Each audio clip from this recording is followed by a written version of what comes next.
Assalamualaikum warahmatullahi wabarakatuh. Perkenalkan, nama saya Rasya Rizky Kasyafani dari kelompok 5 yang beranggotakan saya, Rasya, yang kedua Aska, yang ketiga Karisa, yang keempat Fahira, yang kelima Tita, yang keenam Alisa, dan yang ketujuh adalah Salma.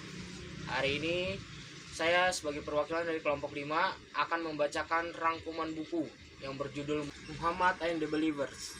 Fred Donner telah memberi kita sumber yang solid dalam ringkasannya yang ringkas dan terkini tentang tahun-tahun awal gerakan keagamaan, sosial, dan politik yang akan berkembang menjadi gelombang kekaisaran dan agama dunia yang besar.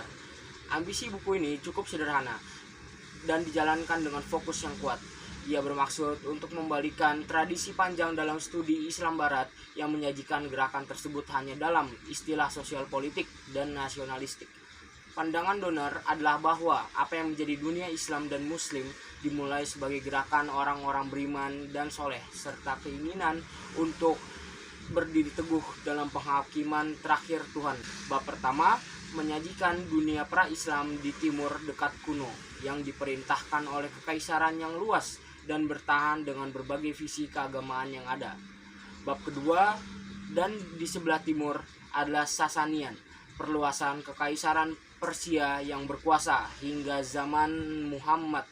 Bab awal ini penting karena memberikan konteks sosial dan keagamaan tempat komunitas orang percaya akan Bab 3 memberi kita wawasan tentang perluasan gerakan yang cepat dan mengagumkan dalam waktu yang sangat singkat. Bab ini dimulai dengan hari-hari terakhir Nabi, penaklukan Mekah, dan penyatuan politik kota di bawah Muhammad. Kisah berlanjut dengan periode setelah kematian Muhammad, suksesi kepemimpinan komunitas kepada Abu Bakar, dan gelar pemimpin berikutnya sebagai komandan orang-orang percaya. Penaklukan besar pertamanya adalah penyatuan Arabia dalam serangkaian serangan mendadak yang dikenal sebagai Perang Riddah. Perluasan yang berkelanjutan mengalir keluar dari visi eskatologis tentang penghakiman terakhir dan penyatuan dunia masa depan di bawah satu Tuhan.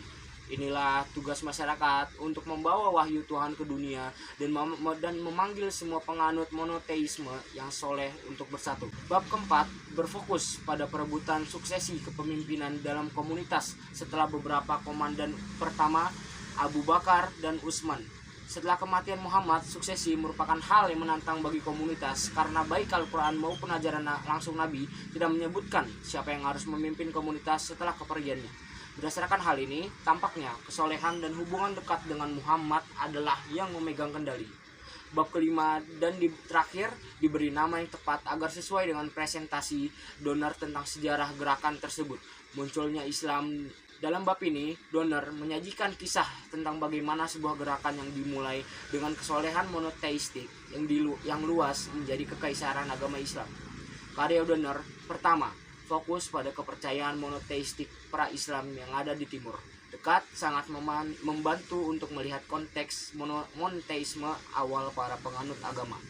Kedua, saya pikir fokus Donner pada kejelasan dan fokus komunitas awal sangat membantu. Kesatuan orang-orang di sekitar pengabdian agama, keesaan Tuhan, dan penghakiman terakhir adalah tema-tema yang membantu memahami dunia yang keluar dari paganisme dan politisme. Secara keseluruhan, kelemahan utama yang saya temukan dalam karya ini adalah gaya narasi perang saudara yang berat. Saya merasa membaca ini agak merepotkan, meskipun ringkasan penutupnya cukup membantu.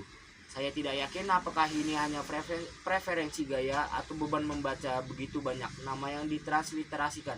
Tetapi saya hanya ingin perang saudara ini berakhir. Ya, demikianlah ringkasan buku dari kelompok 5. Mohon maaf atas kata-kata yang kurang jelas.